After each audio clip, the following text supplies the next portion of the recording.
What's going on, everybody? So I've got an update for you on the Komando P4 shotgun. So as it stands right now, there's still not a whole lot of videos on YouTube about this shotgun, so I figure I'm just going to continue on and share my experiences with the gun. So as you can see here, this is not a Benelli M4. This is called the Komando P4 12-gauge shotgun. What it is it's a Turkish clone of the Benelli M4. So what I'm going to do is I'm just going to really quickly talk about its reliability, how it's done for me, and then I'm going to field strip it because people have been curious what the internals look like. And then I'm going to tell you that it broke.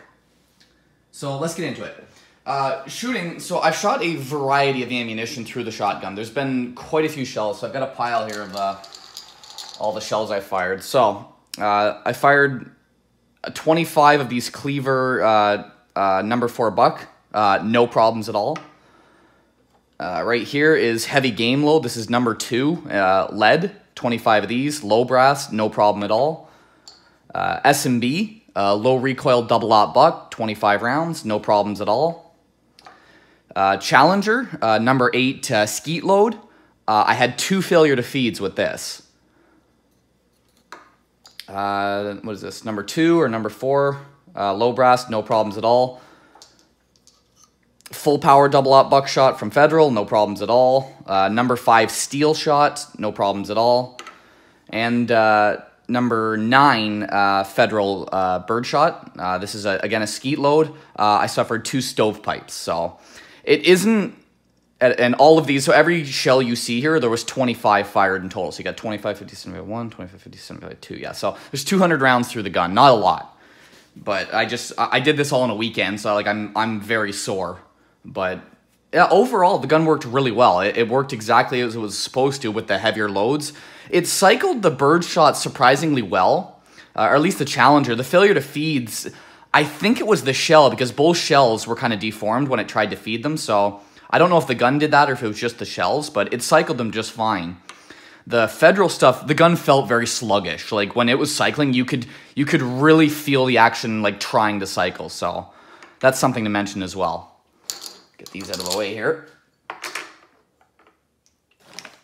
Okay, so I'm gonna field strip it for you. I'm gonna try and do this on camera. I'm gonna field strip it just to show. I'm basically just showing you the internals. I mean, most people know what the inside of a Benelli looks like. I'm just trying to compare this to what a Benelli looks like. So here we go.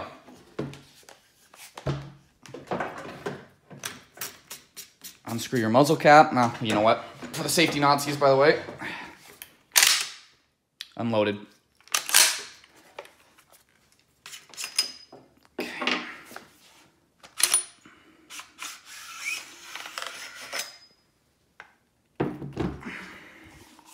The handguard just splits in half. Okay.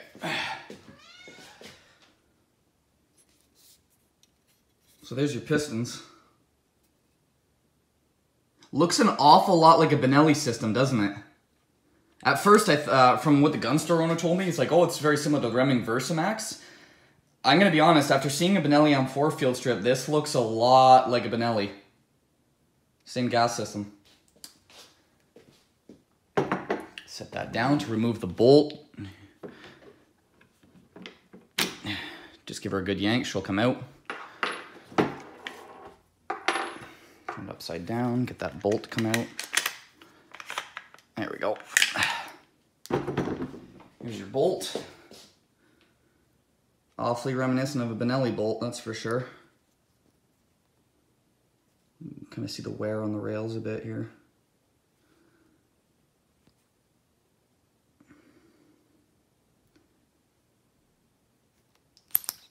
This is such a smooth bolt. Like, it's so, like, the fit and finish, you know what, is really good. There's that. So that's your stripped action. I'm going to take the trigger group out too, just to show you.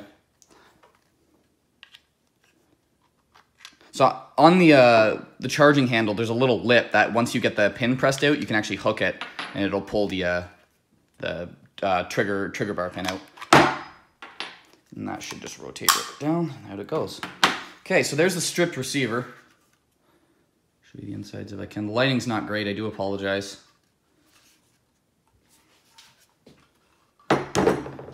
And here's your trigger group.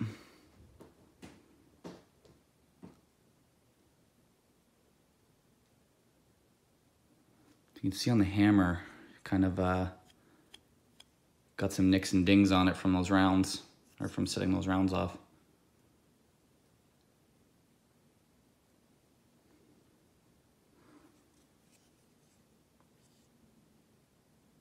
Okay, so you probably heard me subtly mention that it broke.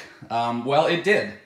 A friend of mine, I was letting him try it out. He was shooting the number 8 bird shot, and he's like, oh man, I'm really scared I might break your gun. And I joked with him. I was like, man, like, you can't break this. I was like, you know what, go ahead and try. Well, if I've ever eaten my words, I just did. The first shot he fired, the gun had a failure to feed with this shell. This exact shell, by the way. Obviously, it's been fired now, but this exact shell. So this was on the 76th round. So we put 3 boxes of shells through it, no problems. The 4th box, the very first shell, it had a failure to feed. So I was like, oh, well, that's weird. So I pulled it back to try it, and as soon as I tried to pull the action back, I felt a grinding. I just felt a I was like, okay, something broke.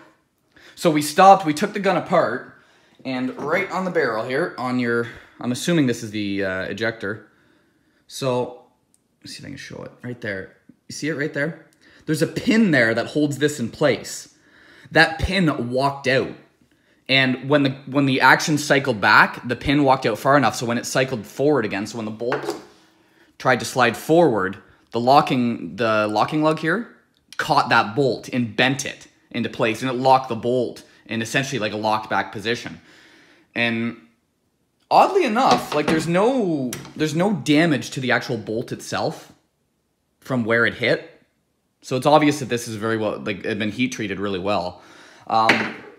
But yeah, that pin there bent, and it almost pried this entire part right out. It locked the gun up completely. It took me about 25 minutes to finally get it back enough where I could take the gun apart and take the barrel out. When I did, as soon as I did, I saw it all bent over. So what I did to fix it was I just took a pair of pliers, I straightened it, and I took a hammer and I smashed the holy shit out of it, and basically just like flanged it right into place there. You can see it looks like, you can see it's still kind of damaged from, but that's what I did, was I just hammered that back in place. Now, since then, I put another 125 shells through it, and the gun's been flawless. So, I'm assuming that was probably just a QC issue. I've heard some of these do have quality control issues. So I'm thinking what happened was whoever assembled this gun didn't fully push or seat the pin properly, which caused it to back out and lock the gun up. So I just figured I'd mention it. I still love the gun. It's working just fine. Like I said, after me hitting it with a hammer, it's got 125 shells through it with no issues whatsoever. So I'm just kind of keeping everybody updated, letting everybody know what the internals looks like.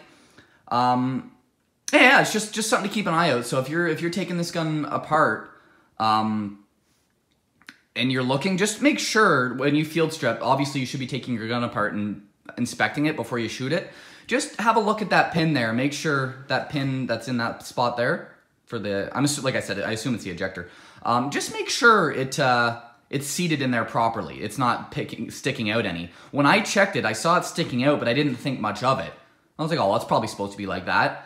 Bad call. So just keeping everybody informed. Thanks everybody for watching, and I will see y'all next time.